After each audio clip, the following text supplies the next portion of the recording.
provincias de Esmeraldas y Manabí. Esta es una coproducción del Foro de los Comunes y Registro Aurora.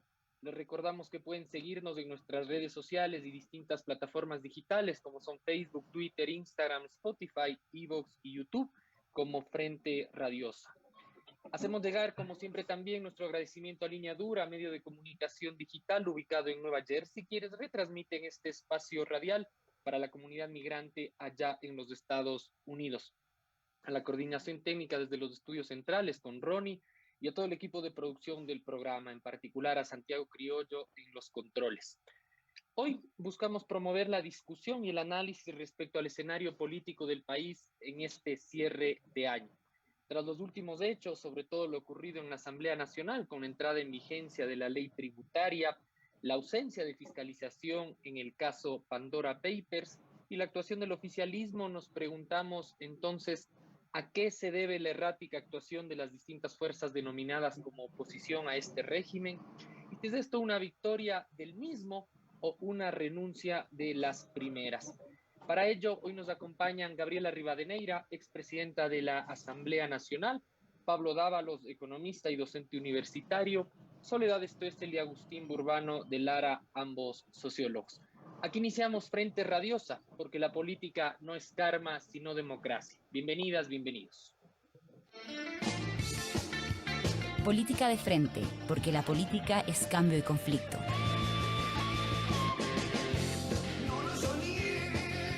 Radio Pichincha.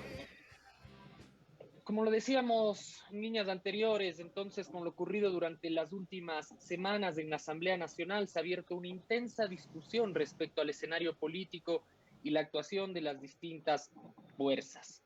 Dos de los asuntos más significativos y sensibles quizá para el régimen fueron sorteados sin lo que parecería un mayor esfuerzo y en donde, digamos, emergen varias inquietudes. Quisiéramos habilitar esta discusión preguntándonos de partida cómo interpretar lo ocurrido durante estas últimas semanas. ¿Es esto una victoria perseguida y empujada por el oficialismo o sabe más bien a un aire prestado por la oposición política? Bienvenidos a nuestros panelistas. Empezamos contigo, Agustín. Bienvenido.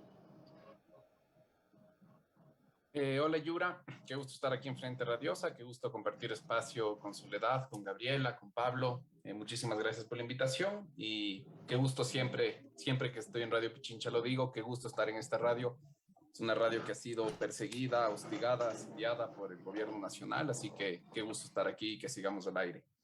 Bueno, yo creo que la pregunta que nos haces y con la cual estamos abriendo esta tarde el programa es amplia, pero si tengo que jugarme por una hipótesis en este momento, yo creo que las fuerzas que podrían constituirse o que podrían construirse como una alternativa a las tesis neoliberales del gobierno, casi te digo de Moreno, el gobierno de Guillermo Lasso, no han sabido subvertir o revertir o reorientarse de la dependencia de la trayectoria. La trayectoria de la que vienen las fuerzas que podrían ser una alternativa al neoliberalismo es una trayectoria de no cooperación, es una trayectoria que no permite, por las distintas conflictividades internas de los antagonismos de la historia reciente internos, no permite jerarquizar adecuadamente cuáles son las contradicciones principales de las contradicciones secundarias. Y esto llega a ser así porque creo que en ciertas fracciones o en ciertas facciones, ya sea internas de Pachacuti, ya sea internas de UNES, inclusive o en la totalidad de izquierda democrática, hay rasgos identitarios constitutivos en los cuales el enfrentamiento contra UNES o el enfrentamiento contra Pachacutic ya son constitutivos de la propia identidad. Entonces, de momento, en honor al tiempo, como somos 4 panelistas, me quedaría ahí. Gracias, Agustín, por esta pista inicial para ir buscando una respuesta en este diálogo planteado. Quisiera trasladar esta inquietud a nuestra invitada también el día de hoy, Gabriela Rivadeneira.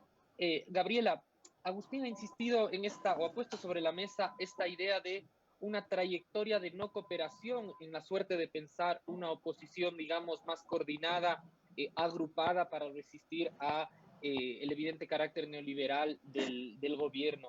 ¿Compartes con esta tesis? ¿Cómo podemos pensar el momento actual? ¿Ha sido una victoria de Lasso empujada por su propia fuerza y músculo? o quizá adquiere de un aire prestado por la misma oposición? Bienvenida. Gracias, hola Yura, un saludo muy especial. Agustín, Pablo, Soledad, un gusto estar en Frente Radiosa y por supuesto en Radio Pichincha. Me parece que el escenario que estamos viviendo no es nuevo, es decir, las izquierdas en la región ya ha sido un tema de debate muy fuerte, no solamente desde hace décadas, sino ahora que se ha profundizado sobre el tema de las alianzas de las fuerzas de izquierda progresista en la región, salvo países que tienen costumbres de frentes, Frente Amplio como Uruguay, como lo que está pasando en Argentina, una vez que Alberto Fernández y Cristina Fernández llegaron a la presidencia, esta suerte de frente entre diferentes fuerzas internas. Digamos, no hay otras experiencias en el mismo sentido en la región. Y en el Ecuador, desde el 2006, que fue la candidatura de Rafael Correa, digamos, después de la constituyente y la ratificación de la constituyente, pudimos ver que se sostuvieron ciertas alianzas en ese momento que permitían consolidar una tesis y un proyecto progresista. De ahí hasta la fecha, lastimosamente, y concuerdo con Agustín en que no ha habido el espacio ni ha habido la articulación adecuada para que realmente en Ecuador se vislumbre que es una amplia mayoría la de las fuerzas progresistas de izquierda, y en ese sentido me parece que sí es mucha falta también de un diálogo abierto, sincero, franco, honesto dentro de la política nacional. Nuestra política que en Ecuador además ha sido fragmentada, ha sido fraccionada, ha sido golpeada, pero sobre todo nos encontramos no solamente una desinstitucionalización sumamente fuerte, sino una falta de democracia que se evidencia justamente en el poder de las élites económicas y de las que manejan los medios de comunicación corporativistas, y cómo esos pues están soportando y sosteniendo un gobierno que tiene menos del 28% de credibilidad y aceptación en el Ecuador, pero es sostenido justamente por estos poderes fácticos. De tal manera que en este momento yo creo que estamos ante una crisis de representación política muy fuerte desde todos los sectores, también la derecha, y no nos creamos, o sea, la derecha lo que les une son los intereses económicos, y ante eso siempre van a mantener una unidad de interés. Pero la crisis de representación política, tanto del gobierno, quienes están en el gobierno, quienes soportan el gobierno y quienes somos oposición, pues definitivamente es agravante. Y yo creo que ese es uno de los temas profundos que estamos viviendo hoy por hoy en la política ecuatoriana. Gracias, Gabriela, por esta primera intervención. Digamos, más elementos que van saliendo, no solo para pensar el momento coyuntural. Quisiera trasladar alguna de estas ideas que han salido a Pablo.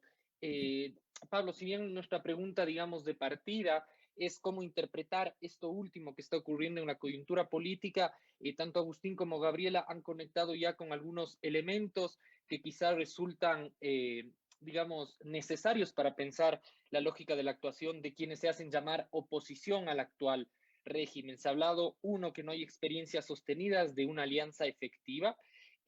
Agustín ha planteado que ha habido un conflicto, inclusive que el conflicto constituye las identidades de las fuerzas de oposición. Pero también el elemento de una crisis de representación, y quizá esto conecta con algo que tú has dicho estas últimas semanas también, tanto por la actuación de Pachacuti como por la de UNES en el Parlamento. ¿Cómo interpretar entonces lo ocurrido? ¿Hay alguien que le da fuerza a Lazo? ¿Son los errores de esta oposición? ¿Cómo pensar el momento? Bienvenido, Pablo. Muchas gracias, Yura. Un saludo muy cordial a ti, un saludo a Gabriela, a Soledad, a Agustín y a todas las personas que nos acompañan a través de este espacio. Mira, lo primero que tenemos que constatar es el hecho que la sociedad ecuatoriana creó una situación sui generis en la política y es un ejecutivo de derecha y un legislativo de izquierda. Si tú ves los datos, por ejemplo, el Ejecutivo entra a la legislatura con apenas 12 asambleístas de un total de 137, mientras que si se suma la representación parlamentaria de Pachacuti, de UNES y de Izquierda Democrática, representan alrededor de la mitad o 2/3, ¿no? Es decir, el Parlamento ecuatoriano tenía una mayoría de izquierda. Si tenía una mayoría de izquierda, tenía posibilidad de acotar los espacios de gobernabilidad y reenrumbar, si tú quieres, al Ejecutivo, al menos dentro de lo que establece la Constitución y lo que establece la ley. ¿Qué es lo que tenemos? Tenemos que esa oposición de izquierda no pudo sobrevivirse a sí misma. Y tenemos que a 7 meses de iniciado el nuevo gobierno, los dos partidos más importantes de la oposición de izquierda, que son Pachacuti y UNES, han resignado posiciones y políticamente se han suicidado, ¿no? Es decir, dejan sin capacidad de representación política a la voluntad de los electores, ¿no? Y por otra parte permiten la reconfiguración del gobierno. Un gobierno que empezó con apenas 12 asambleístas, este momento ya no tiene, si tú quieres, problemas de gobernabilidad con la asamblea. Porque el punto nodal, el punto estratégico, el punto que definía absolutamente todo era la negociación con el Fondo Monetario Internacional. Si esa negociación con el Fondo Monetario Internacional se suspendía toda la gobernabilidad de Guillermo Lasso. Pero justo ese punto nodal, justo el espacio más estratégico que define la continuidad, ese punto es el que permitió, por ejemplo, la abstención de UNES al permitir que pase el proyecto de desarrollo económico y transparencia fiscal, ¿no? Por eso es que a semana seguida, cuando se intenta la fiscalización al presidente Lasso, ya no hay condiciones para la fiscalización. ¿Qué es lo que tenemos en consecuencia? Tenemos una situación paradójica. El pueblo creó un ejecutivo de derecha y un legislativo de izquierda, pero la izquierda decidió dinamitarse a sí misma, decidió coartar sus propias posibilidades a futuro, ¿no? Y tenemos dos grandes damnificados, creo yo, en el sistema político. Tenemos un damnificado que es UNES y otro damnificado que es Pachacuti. Bien, en virtud del poquísimo tiempo que tenemos, que somos 4, hasta ahí llegaría yo. Gracias, Pablo. Con esto, digamos, vamos apuntalando una respuesta o pistas para pensar esta primera interrogante que hemos planteado y que le queremos trasladar también a Soledad.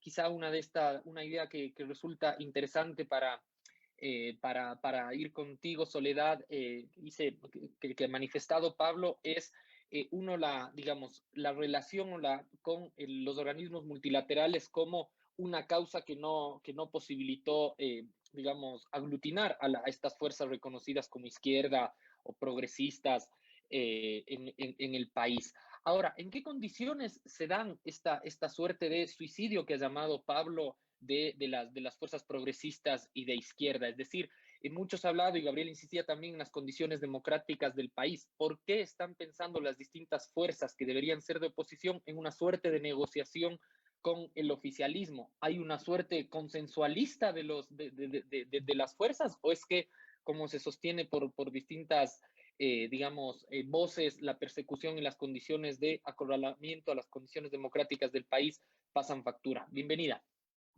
Bueno, buenas tardes a todas y todos. Gracias por la invitación. Un placer estar acá en Frente Radiosa y compartir el programa con los panelistas invitados. Bueno, a ver, yo creo que la actuación de la oposición política, ¿no? Especialmente de UNES y Pachacuti, que me parece que hay que verla a la luz de las condiciones que está imponiendo el Poder Ejecutivo, ¿no? Como ahí decía Pablo, bueno, tenemos la paradoja que tenemos una asamblea de izquierda versus un ejecutivo de derecha, y que en esa tensión, ¿no?, entre el ejecutivo y la asamblea se están suicidando las fuerzas de oposición política que podríamos llamar progresistas.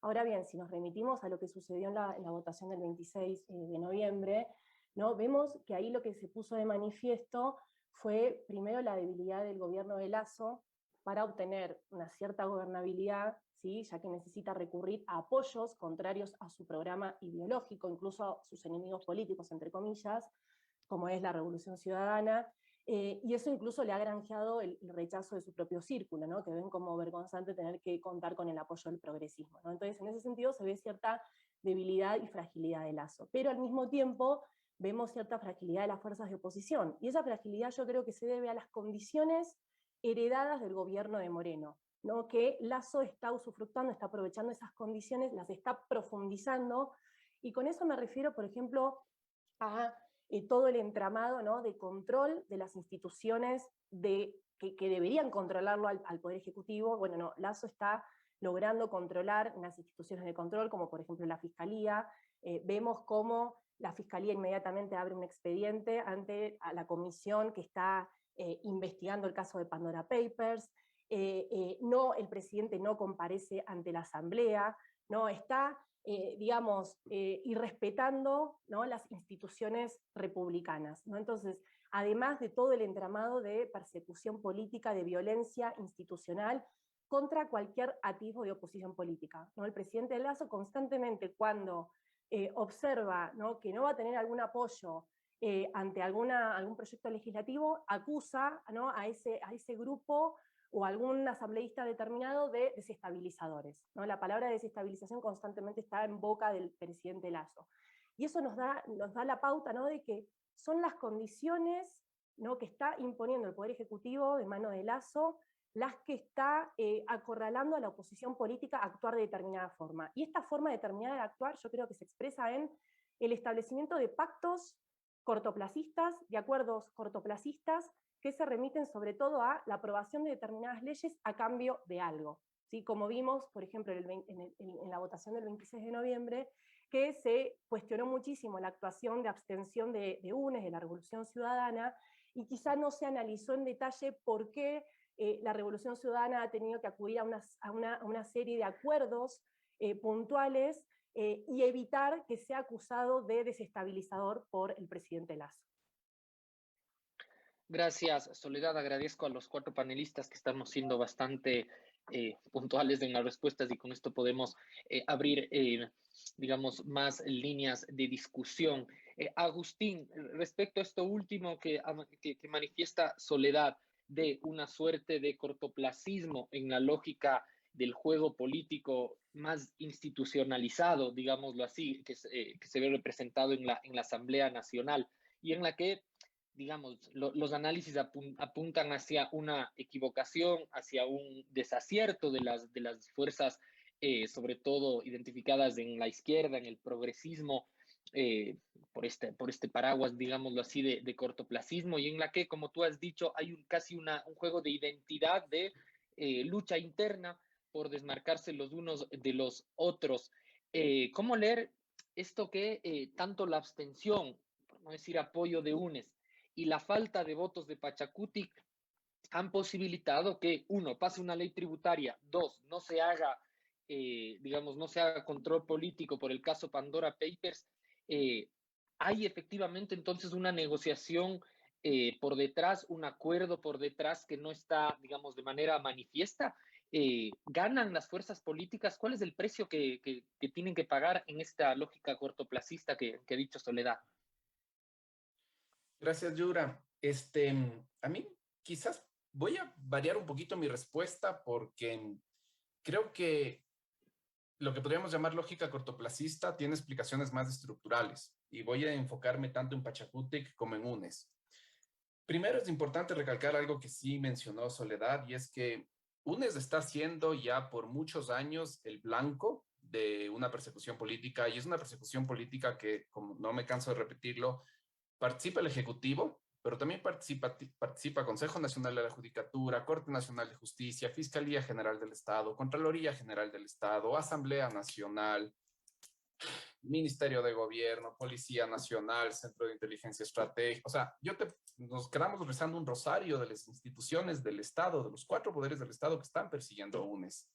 Y eso hace que UNES tenga que necesariamente, por lógica de supervivencia, tener que transar su capital político institucional por el cumplimiento del Estado de Derecho. Es decir, UNES no está entrando en ese sentido como estamos acostumbrados al Estado prebendario que instaló Moreno. UNES está teniendo que negociar el cumplimiento del Estado de Derecho. Quizás la muestra más clara de que UNES tiene que negociar el cumplimiento del Estado de Derecho es que cuando el Sistema Interamericano de Derechos Humanos solicitó que se escarcelen población de las cárceles, de las penitenciarías del Ecuador, tal como lo hizo Colombia, tal como lo hizo Perú. Mientras Perú y Colombia sacaron entre 1.500 y 2.000 personas cada uno durante la pandemia, en Ecuador se sacaron 60 personas, porque con tal de no liberar a Jorge Glass se restringieron los criterios que determinó el Sistema Interamericano de Derechos Humanos. Entonces, aquí hay algo que ya constituye o hacia la racionalidad de UNES para actuar como actúa. Y no es algo tan de coyuntura, sino que ya es algo que se viene repitiendo en la vida cotidiana y que se vuelve estructural por los últimos 4 años. De ahí quisiera referirme a Pachacutic. Pachacutic históricamente tiene una dinámica de resistencia e integración. Es imposible leer a Pachacutic desde su emergencia como actor político sin este doble juego, como una organización política que sí es el brazo político de la CONAIE, pero que al mismo tiempo juega esta doble dinámica de resistencia e integración que uno puede rastrear en sus formas históricas desde la colonia. ¿Por qué? Porque si tú eres un ciudadano o una ciudadana de un pueblo, una nacionalidad indígena, tú no vives en las mismas condiciones que vivimos las personas blancas o mestizas, viven en un estado racializado. Y frente a ese estado racializado, tienen que constantemente negociar ese doble juego de resistencia e integración. Entonces, ahí te pongo dos racionalidades propias de cada organización política. Y de ahí, en tercer término, algo que les atraviesa a los dos, te mencionaría la ética política. Creo que en los últimos 6, 7 años, en UNES ha empezado a prevalecer una ética política que ya no ha buscado negociar sus formas de estar en el escenario público y no negocia tampoco su resistencia o su lucha al antineoliberalismo. La ha pretendido imponer. Y eso es experimentado por otras fuerzas alternativas minoritarias como despótico. Entonces, si es que UNES en su ética política no está dispuesto o dispuesta a negociar su proyecto alternativo al neoliberalismo, es difícil que otras identidades políticas menores se le acoplen o se le asocien o traten de sentarse en una mesa a negociar eso con ella.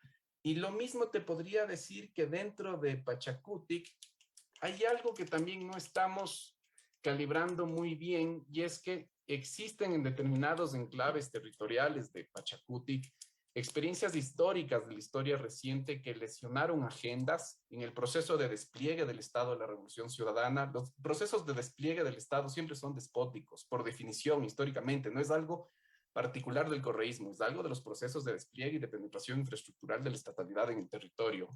Cuando esas formas de presencia del Estado en enclaves mineros, en enclaves hidroeléctricos, en temas de la ley de tierras, etcétera, no son lo suficientemente negociados, eso empieza a generar resistencias, y Pachacutic también expresa esas resistencias de ese proceso anterior.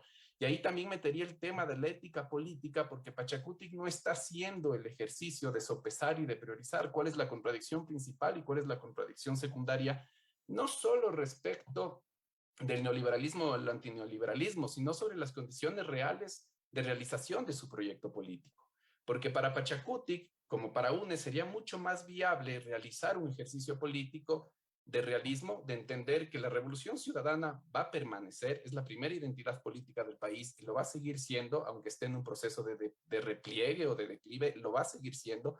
Y por otra parte, que Pachacutic es un actor sine qua non del sistema político ecuatoriano, porque corresponde a lógicas organizativas y de autodeterminación de territorios muy específicos del Ecuador, y es un actor político. Los dos son actorías políticas sin los cuales no se puede realizar el ejercicio de la política para un proyecto alternativo en el Ecuador contemporáneo, y ese principio de realismo nos está faltando. Gracias, Agustín. Llevo dos de los elementos que has mencionado para preguntar a Gabriela justamente respecto a, digamos, cuánto puede llegar a desdibujar al bloque, a la bancada UNES, a la fuerza de la Revolución Ciudadana, poner por delante esta lógica política que ha manifestado, esta lógica y esta ética política que ha manifestado Agustín respecto a, uno, casi un carácter, digamos, autoritario para definir qué es y qué no es el antineoliberalismo en el país, y cómo, digamos, desplegar esta tesis política. Entonces, digamos, ¿en qué posición está al día de hoy la Revolución Ciudadana en sentido más amplio, y cómo se condice en ese sentido entonces la bancada de UNES ante esta lógica que ha planteado Agustín? Me parece que la problemática, insisto, con esto es más agravante que la ubicación misma de las fuerzas políticas en sí. O sea, la democracia ha sido tan lacerada que no nos estamos dando cuenta de debatir entre nosotras y entre nosotros realmente lo que significa lo estructural, el sistema. Ahora estamos en camino con el sistema, debatiendo y discutiendo entre nosotros cuál es la forma más adecuada para tratar de hacer frente a una oposición de un gobierno que está devastando al Ecuador. Y me parece que eso es sumamente grave, porque sí, mientras podemos seguir en diferentes reflexiones y en diferentes discusiones sobre dónde se ubica cada una de las fuerzas políticas, qué es lo que representa o qué es lo que hace, realmente el país está cayendo en pedazos. Y yo creo que esa es la falta de sintonía que estamos teniendo justamente con la realidad país y con la mayoría de la población, que nos está exigiendo también a la clase política tomar una postura que sea real, que sea definitiva y que pare lo que está pasando en el país. Y es ahí donde las organizaciones políticas tenemos que justamente de la manera más madura posible conectarnos con esa realidad y ceder posiciones de parte y parte para poder realmente llegar a un consenso que permita dar una alternativa real al pueblo.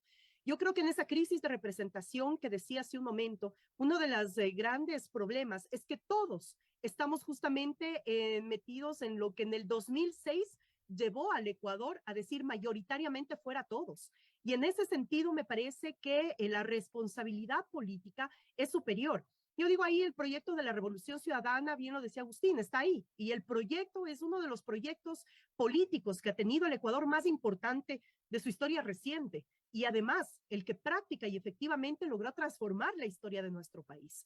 Y en ese sentido, me parece que eso no está en discusión ahora, sino más bien la discusión es cómo pasar o dar la vuelta a la página de lo que fue, de lo que hicimos y lo que demostró la izquierda progresista ecuatoriana que se podía hacer en conjunto con la izquierda latinoamericana frente a una nueva propuesta de estructura de gobierno y de modelo económico, democrático, participativo, etcétera.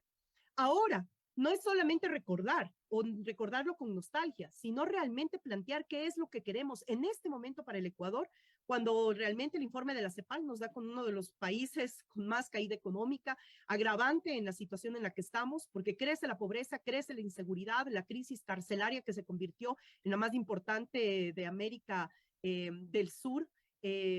Tenemos además una falta de proyecto político desde el propio gobierno y peor de la oposición, es decir, hay una falta de sintonía con lo que estamos diciendo. Y eso a nosotros se nos dificulta en la medida en que cada vez que planteamos una propuesta, lo decía Agustín, cada vez que planteamos una propuesta, no solamente es el gobierno, el ejecutivo, sino el aparataje del Estado, el que cataloga o el que censura o el que proscribe políticamente a una propuesta que puede ser alternativa. Y no se quede en eso, sino que las otras fuerzas políticas también se quedan de meros espectadores cuando también son afectados de esta falta de democratización de nuestro país. Entonces ahí viene un problema serio que también es el tema de la limitación que tenemos en la democracia liberal. Yo creo que es un tema que lo estamos debatiendo también a nivel regional. Hay una democracia liberal, una democracia que queda obsoleta, una democracia representativa solamente que no llega al solventar todas las necesidades que tiene el pueblo en este momento. Y en ese sentido, cuando Álvaro García Linera dice hay que ir hacia la democracia plebeya y reconocer en la democracia plebeya toda la fuerza que esta tiene, una fuerza transformadora, entonces yo creo que eso puede ser un punto en común de todas las organizaciones sociales y políticas que estamos en este momento, más allá que preocupados de nuestra propia existencia como organización política o de correísmos, anticorreísmos, realmente el de repensar qué propuesta le vamos a plantear al pueblo ecuatoriano para salir de las crisis en las que estamos sometidos durante estos últimos 4 años de los gobiernos de Moreno y Lasso. Gracias, Gabriela. Sostienes algunas cosas con las que abriremos el siguiente bloque. Yo antes de perder una de las interrogantes con las que queríamos ir cerrando este primer momento, quisiera recuperar, digamos, esta tesis que pone sobre la mesa a Agustín respecto a, digamos, el condicionante de la actuación de Pachacuti respecto a la lógica sostenida de esta fuerza política, a este doble juego entre, digamos, integración y resistencia, para preguntarle entonces a Pablo, Pablo, ¿cuánto puedes llegar a desdibujar entonces en el juego político de Pachacuti esta dinámica? Agustín decía, no siempre o no opera en Pachacuti una lógica de prelación de cuál es la contradicción fundamental del momento político actual, sino de, digamos, esta lógica de en qué momento integrarse y negociar con el Estado y en qué momento resistir. Tú has sostenido durante estos últimos tiempos que incluso, digamos, Pachacuti está faltando al proyecto y a las tesis del propio movimiento indígena.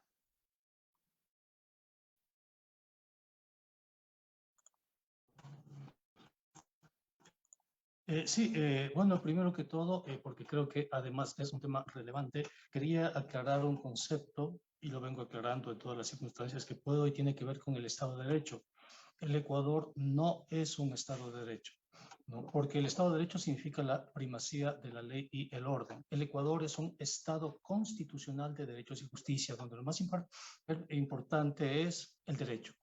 La justificación política del Estado, en nuestro caso, y a partir de la Constitución de 2008, obedece a que el Estado y derechos son lo mismo. El Estado está para garantizar el cumplimiento, si tú quieres, el control, la vigilancia de lo que significan los derechos. Por eso los derechos son intangibles, inembargables, ¿no? Y todos son de igual jerarquía, y los jueces se convierten en jueces constitucionales porque pueden legislar en función de cumplir los derechos. Dicho esto, creo también importante indicar que el proyecto o el horizonte estratégico del movimiento indígena siempre ha sido el Estado plurinacional. Entonces, el movimiento indígena nunca ha perdido, si tú quieres, la percepción de cuál es la contradicción principal y secundaria. Y eso es lo que vamos a vivir, creo yo, en las próximas semanas. ¿Qué es lo que ha pasado? ¿Qué son los conflictos sociales? Al ser incapaz de procesar los conflictos sociales del sistema político, la conflictividad social rebasa el sistema político y se procesa en las calles, se procesa en la sociedad. Y ahí aparece la CONAIE. Y la CONAIE aparece desde los años 90, recordemos el levantamiento de 1990, y la CONAIE ha sido perseguida. Es decir, una organización política, al menos, que se quiere disruptiva, que se quiere de izquierda, que quiere cambiar la correlación de fuerzas, siempre va a ser perseguida por el poder. Y no puede justificarse en la persecución para negociar sus líneas rojas, que son líneas ideológicas, ¿no?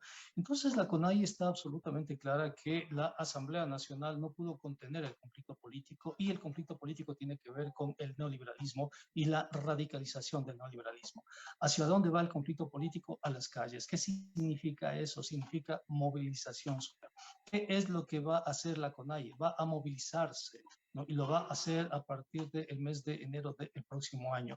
Va a permitir la convergencia de varias otras organizaciones, los campesinos, las mujeres, los sindicatos, los estudiantes, los jóvenes, etcétera, para empezar un proceso de movilización, probablemente que abarcará algunos meses del próximo año, lo que conduce la crisis de gobernabilidad por fuera del sistema político. Es decir, en el sistema político ni UNES, ni Pachacuti, ni Izquierda Democrática serán capaces de resolver esa conflictividad que se va a trasladar a las calles, ¿no? Y ahí tenemos la CONAIE, ¿no? No existe otra posibilidad. O sea, la CONAIE es el centro de referencia, y la CONAIE está absolutamente clara de cuál es la contradicción principal. La CONAIE sabe que hay que parar el neoliberalismo, lo sabe desde los años 80 y los años 90 en que se constituyó, ¿no? En consecuencia, yo creo que es cierto, hay una crisis de representación en el sistema político, hay una crisis de capacidad del sistema político para absorber el conflicto social. Se va a resolver eso por fuera del sistema político. Veamos qué pasa después, ¿no? Veamos si el sistema político después retoma esa fuerza que se va a originar en el pueblo, en la sociedad, y finalmente procesa el conflicto y destituye el Lazo, por ejemplo, ¿no? Veamos si hay posibilidades de eso. Pero yo pienso que tal como están las cosas, ni UNES ni Pachacuti tienen ninguna capacidad de detener el proyecto neoliberal de Guillermo Lasso. Gracias, Pablo. En este momento nos vamos a una pausa y volviendo recuperamos algunas de las ideas que se han puesto para abrir el segundo bloque. ¿Recuerdas este sonido? O este. Pero este nos acompañó siempre con la música que llena nuestra vida. Tal vez no sea tiempo para culpar a grandes voces. Los clásicos de siempre.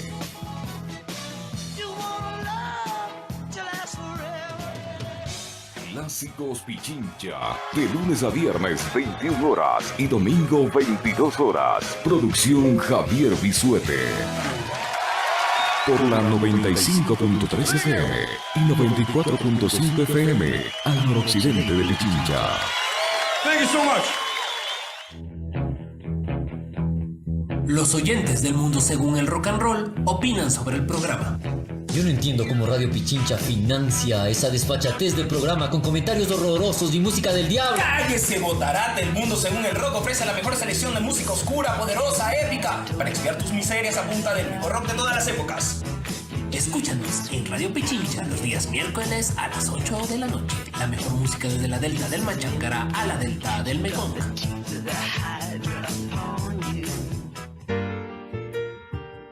Toco tu boca. Con un dedo toco el borde de tu boca. Voy dibujándola como si saliera de mi mano, como si por primera vez tu boca se entreabriera. Soy Pablo Salgado y quiero invitarte a que al terminar el día disfrutemos juntos de una rayuela de arte y cultura en La Noche Boca Arriba. Todos los martes de 19 a 21 horas, ven y sube con nosotros al filo de la noche. Y hay una sola saliva y un solo sabor a fruta madura. Y yo te siento temblar contra mí como una luna en el agua. La Noche Boca Arriba.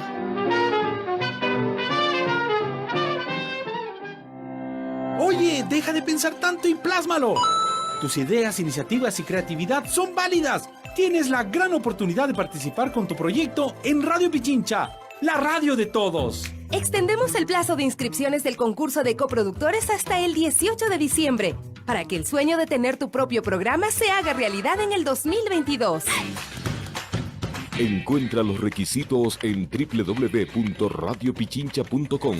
Recuerda, participa con tu propuesta hasta el 18 de diciembre del 2021 y forma parte de Radio Pichincha, el otro relato.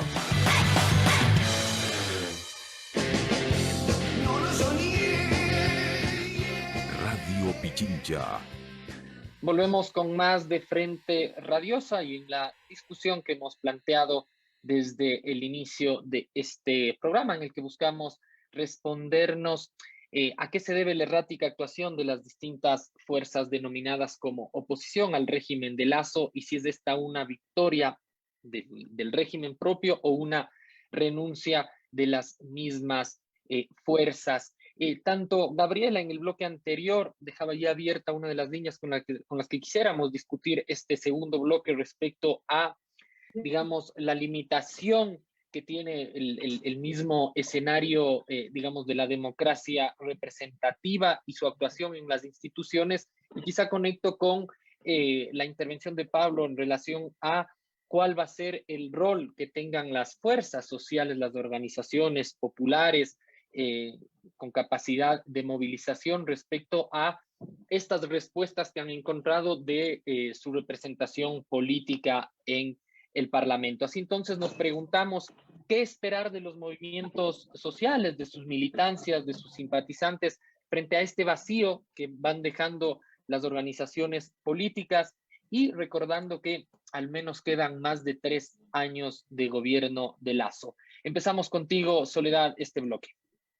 Bueno, gracias. Sí, yo quisiera retomar dos cuestiones, una que dijo Gabriela y otra Pablo, ¿no? Por un lado, Gabriela habló de que falta una articulación política, de que falta un consenso, un diálogo al interior de las fuerzas progresistas. Al mismo tiempo, Pablo señaló que respecto a Pachacutic hay un horizonte político claro, que es la lucha por un Estado plurinacional, ¿no? Ahí la pregunta que yo me hago ¿es suficiente luchar por un Estado plurinacional si esa lucha no va acompañada por una lucha, un combate al neoliberalismo? ¿Es posible pensar en un Estado plurinacional en un marco no de instalación de un neoliberalismo autoritario? Yo creo que eso es importante hacernos esa pregunta, porque nos puede conducir a plantear las posibilidades que hay para ese diálogo y esa articulación política y ese horizonte político, ¿no? Estamos pensando en un horizonte político al interior de una fuerza política, la principal fuerza de oposición, la principal minoría política dentro de la Asamblea, como es UNES. Al mismo tiempo estamos discutiendo, ¿no?, qué pasa al interior de Pachacutic, si tiene un proyecto político, y me parece que es necesario pensar en cómo se puede dar esa articulación entre combatir, ¿no?, y luchar por un Estado plurinacional y por un Estado, ¿no?, anti-neoliberal que combata el neoliberalismo. Tengamos en cuenta que hace unos meses atrás, ¿no?, en el marco del balotaje, hubo algunas fuerzas de oposición que llamaron a un nulo ideológico y condujo eso a la victoria del máximo representante del neoliberalismo, ¿no? Entonces, a partir de ese hecho puntual, ¿cómo podemos pensar en esa articulación, ese diálogo político entre las distintas fuerzas que se consideran progresistas? Y además de esa pregunta que me parece fundamental, es ¿cómo se hace para generar una articulación política que combata el neoliberalismo autoritario si lo que se ha instalado como lógica política de parte, ¿no?, desde arriba del Poder Ejecutivo es una lógica extorsiva, una lógica despótica, que ha instalado el miedo como mecanismo para someter a la oposición política democrática? ¿Sí? No es posible que para hacer oposición política efectiva se tenga que correr el riesgo de sufrir un proceso de judicialización, de criminalización, incluso, ¿por qué no?, de terminar en la cárcel por poner un tuit, por movilizarse en el espacio público contra un proyecto legislativo. Entonces, me parece fundamental la lucha, ¿no?, o pensar que la lucha contra el neoliberalismo desde la oposición política progresista, democrática, debe pensar en las condiciones de restitución de un orden democrático, ¿no? Ahí Gabriela mencionaba esto de que la democracia liberal ya quedó obsoleta. Yo me atrevería a decir incluso que la democracia mínima está en riesgo, ¿no? Que se ha instalado ya desde hace 3 años, que venimos ante un régimen de corte, yo diría, antidemocrático, ¿no?, en donde cualquier atisbo de expresión de oposición política democrática es anulada, es neutralizada. Entonces me parece importante que las fuerzas de oposición puedan establecer un diálogo, ¿no?, sobre todo para, en primer lugar, pensar cómo restablecer un orden democrático. Yo creo que solo un regreso a un orden democrático es la condición para poder ahí sí luchar contra el neoliberalismo hacia una dirección de la instalación de un Estado antineoliberal y plurinacional. Yo creo que al día de hoy todavía no ha habido señales desde la oposición política, señales, yo digo, desde la oposición política progresista, de querer establecer un diálogo y una articulación en ese sentido. Y me parece que eso es una gran victoria del gobierno de Lasso, continuar fragmentando y debilitando a la oposición y evitar su articulación. Y como yo decía hace un rato, me parece que la muestra de ello es esta lógica de establecer algunos acuerdos puntuales, ¿no?, por un lado UNES, por un lado Pachacutic, por otro lado la izquierda democrática, que en definitiva ha sido, hasta lo que hemos visto en estos pocos meses de gobierno de Lasso, ha sido acuerdos en que se intercambia el apoyo a una ley por ejemplo, condiciones mínimas, ¿no?, de garantía a presos políticos, a detenidos políticos, a perseguidos políticos, ¿no? Y ahí la pregunta que hago es, bueno, ¿cómo la oposición política va a encarar, ¿no?, los largos meses que quedan de gobierno de Lasso para establecer un diálogo al interior del movimiento progresista? Me parece que esa es una de las preguntas fundamentales, no tengo respuestas para eso, pero solo lo dejo planteado para el debate. Gracias, Soledad. Quizá también hay un punto de coincidencia con lo planteado por Agustín, que tiene que ver uno con, digamos, la lucha de al menos uno de los sectores reconocidos como progresistas por el aseguramiento de estas condiciones mínimas, o porque, digamos, la causa principal de movilización es asegurar condiciones mínimas democráticas para la existencia propia de esa fuerza política, y sostienes que quizá, digamos, ahí no hay la convergencia necesaria o el reconocimiento de este acorralamiento a una identidad política, a una fuerza política por el resto de fuerzas que se reconocen como progresistas. Aún así, digamos, Agustín, esto parecería todavía ser una causa del juego político más institucionalizado. Pensando en la lógica digamos, de la calle, de los movimientos sociales, de la militancia, de eso que se está diciendo son los problemas más cotidianos de la gente, ¿cómo pensar su juego, el de las fuerzas justamente sociales, ante digamos, de alguna manera, vacío que abre la actuación de las fuerzas políticas del sistema político? ¿Cómo pensar el rol para lo que se viene? Pablo decía, la CONAIE se convoca ya para movilizaciones. ¿Qué pensar del resto de sectores? ¿Va a ser la calle la que dicte la respuesta un poco del tiempo que se viene? Es muy buena pregunta, Yura. No sé todavía. El nivel de recursos que implicó de sostenimiento de la movilización de octubre del 2019 es uno de los despliegues, el despliegue más importante que yo he visto en todo el siglo, desde el año 2000 hasta nuestros días, y yo no sé, esas cosas no se pueden hacer tan fácil, menos aún después de tantos años ya de políticas de precarización de la vida y también de una pandemia de por medio. Entonces, Ojalá, pero soy todavía escéptico. Yo, como estoy viendo que es mi última intervención, quería dejar sentadas algunas tesis y voy a tratar de ser lo más breve posible.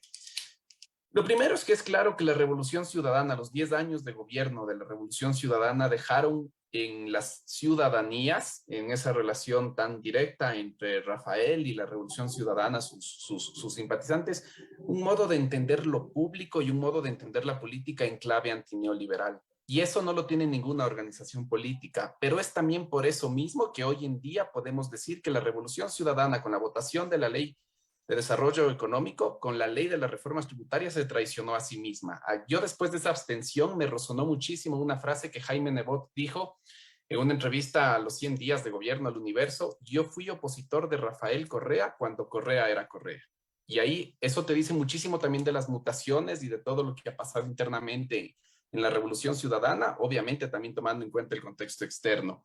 Lo segundo que quería plantear es que la RC, pero también CONAIE, y también Pachacutic, y también Izquierda Democrática, no han sabido defender la democracia ni las condiciones de su ejercicio. Hubo varios intentos de proscribir a UNES desde el periodo preelectoral. CONAIE no dijo nada, Pachacutic no dijo nada, y Izquierda Democrática no dijo nada.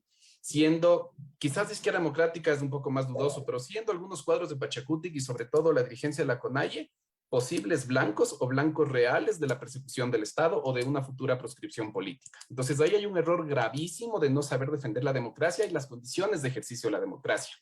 Y eso se puede también ver en la incapacidad que CONAIE y la incapacidad que UNES han demostrado en politizar la persecución política de la que están siendo objeto. Están siendo objeto de una violación del Estado de Derecho, de violaciones del estado de presunción de inocencia. Se ve con los perseguidos de octubre, se ve con la persecución política de quienes quisieron fiscalizar Pandora Papers, se ve con muchas cosas y no se está construyendo de manera colectiva entre varias organizaciones de esa defensa.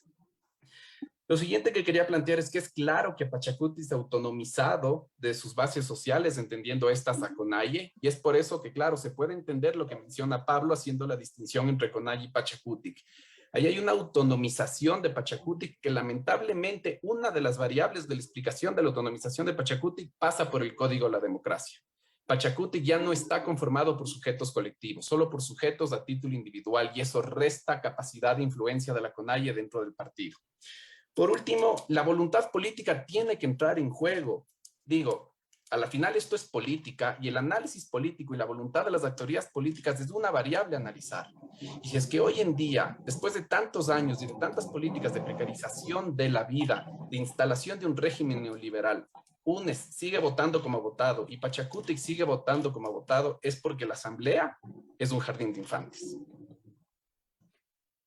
Gracias, Agustín, por estas líneas, como tú anticipabas, que nos, digamos, aproximan al cierre del programa. Estamos en los últimos 10 minutos y quiero pedir a nuestros panelistas restantes precisión en las respuestas.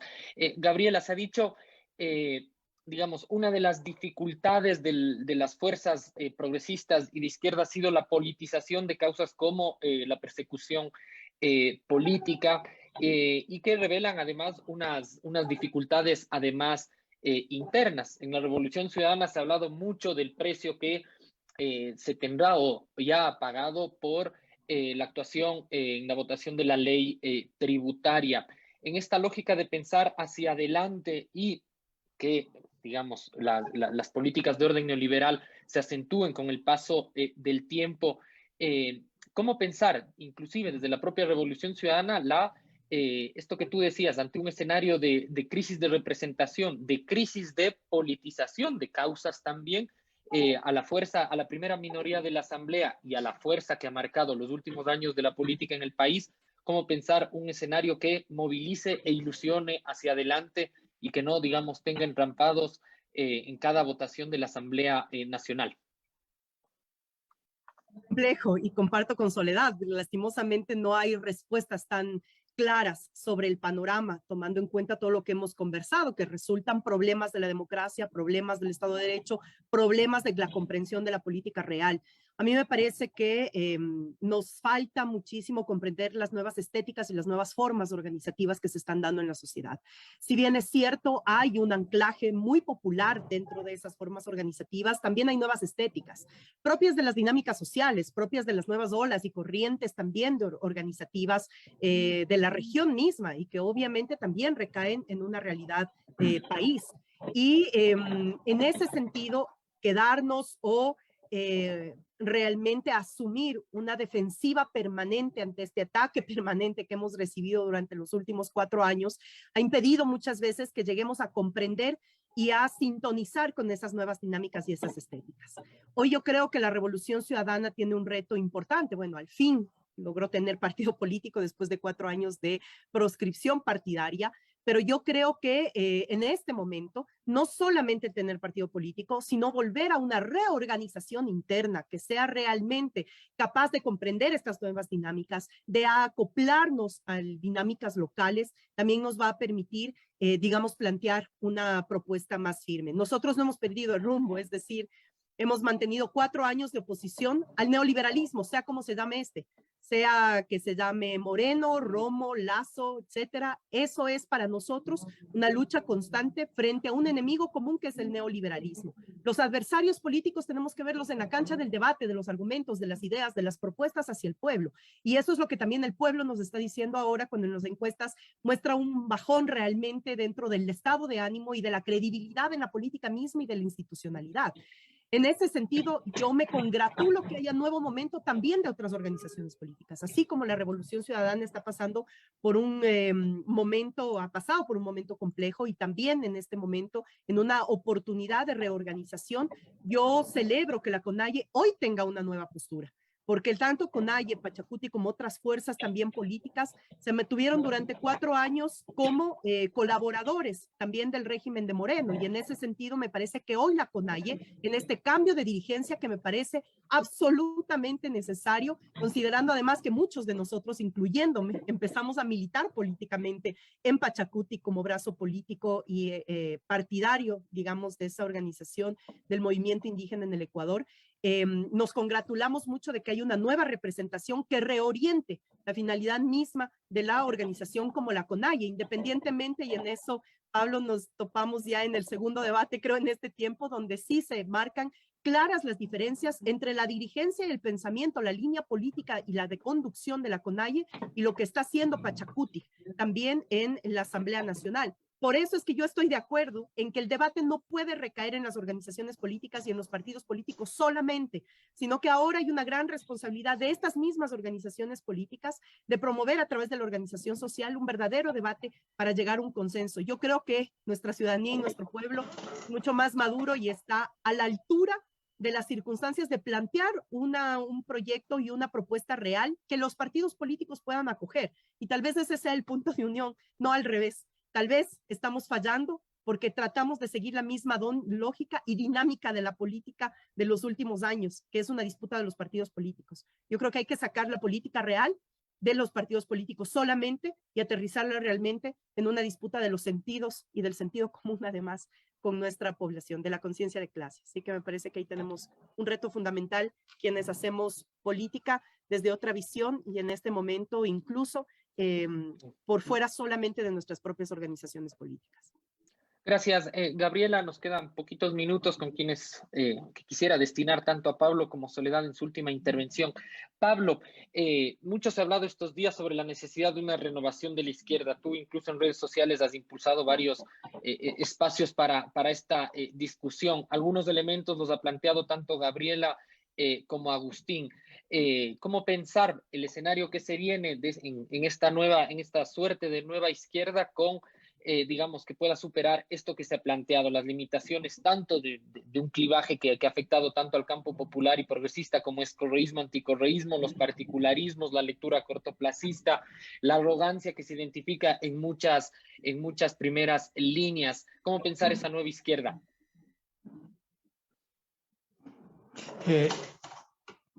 Mira, una de las cosas que a mí me sorprendió fue cuando después de la votación del 26 de noviembre, con la abstención de UNES, finalmente pasó por el Ministerio de la Ley y la Ley de Desarrollo Económico. Me sorprendió el hecho que UNES no se haya disculpado con el país y con la militancia. Yo estaba esperando eso, ¿no? Pero después me sorprendió muchísimo más, por ejemplo, la votación de UNES con respecto a la ley que tiene que ver con la violación, con el aborto en casos de violación. Me sorprendió muchísimo porque no era el pronunciamiento que esperábamos, el pronunciamiento de una organización política, no de izquierda, progresista, digamos, ¿ya? Pero no, fue un pronunciamiento que dijo, dejamos en libertad, pero ¿cómo puedes dejar en libertad cuando está de por medio los derechos, no? También me llama muchísimo la atención que la CONAIE, por ejemplo, no haya expulsado aún de sus filas a los asambleístas que se unieron al gobierno. Aunque se quede un asambleísta o dos asambleístas, no importa tener un bloque, importa guardar la coherencia ideológica, ¿no? Entonces estamos mal, realmente estamos muy mal a nivel de izquierda, a nivel de progresismo. Justo por eso, como estamos mal por eso, crisis de representación, le hemos fallado al elector, le hemos fallado al país y hemos permitido que se fortalezca la posición más neoliberal y más lumpen, si tú quieres, de la acumulación. ¿Qué hacer ahí? He convocado a conversar, por lo pronto a conversar para ver qué hacemos. Y la gente dice eso, la gente está dolida, la gente está decepcionada, la gente está con ganas de hacer algo diferente, ¿no? Porque se siente traicionada, ese es el sentir. Fíjate, el mes de marzo, cuando nos caiga el machetazo de pagar impuestos a una clase media que gana $1,500, $2,000 y que ya tiene preasignado ese salario, que tenga que pagar un salario completo por culpa de la inconsistencia de un partido, no, pues. O sea, sí es el elector sí se merece una disculpa al menos, ¿no? Una explicación al menos. Estamos en eso, estamos convocando a la sociedad para ver qué hacemos. Es muy complejo, realmente es muy complejo, pero hay que hacerlo, porque si no lo hacemos, la otra deriva es el fascismo, ¿no? Y hay que cerrarle puertas y ventanas al fascismo. Muchísimas gracias por la invitación, estimado Yura. A ti, Pablo, muchas gracias. Esta idea que queda de tu intervención, primero, digamos, habilitar la posibilidad del diálogo. Soledad, tu minuto de cierre, ¿cómo pensar el escenario de, no sé si nuevas, pero de una izquierda, de un progresismo de carácter antineoliberal para el tiempo que se viene, con estas dificultades reconocidas? Tienes la última palabra. Sí, bueno, yo siempre hago el paralelismo, la comparación entre el gobierno de Macri en Argentina y el de Lasso, ¿no? Son muy similares, son representantes de las élites evasoras que no confían en sus propios países y ni siquiera, bueno, invierten en su país y mandan todos los paraísos fiscales. Y yo siempre pongo hago esta comparación porque la única forma que en Argentina hubo de poder ¿no?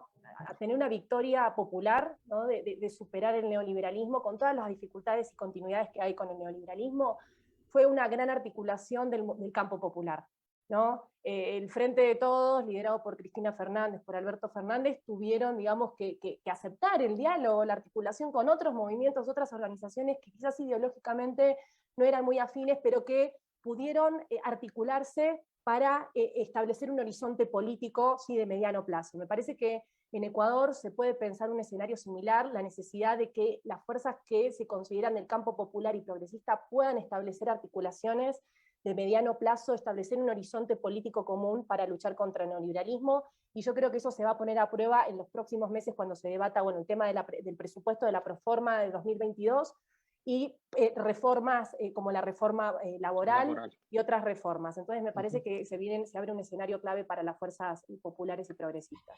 Muchas gracias. Gracias, Soledad. Así llegamos al final de este programa de Frente Radiosa. Recordamos a todas y todos que estaremos nuevamente la próxima semana a partir de las 18 horas con ustedes. Ahora les invitamos para que se queden en la sintonía de Radio Pichincha con el programa Chushi, programa intercultural, una oportunidad para comprender lo que implica el Estado plurinacional, así como también conocer a las nacionalidades y pueblos indígenas del Ecuador, así también como sus propuestas de vida. Hasta la próxima semana. Esto fue Frente Radioso.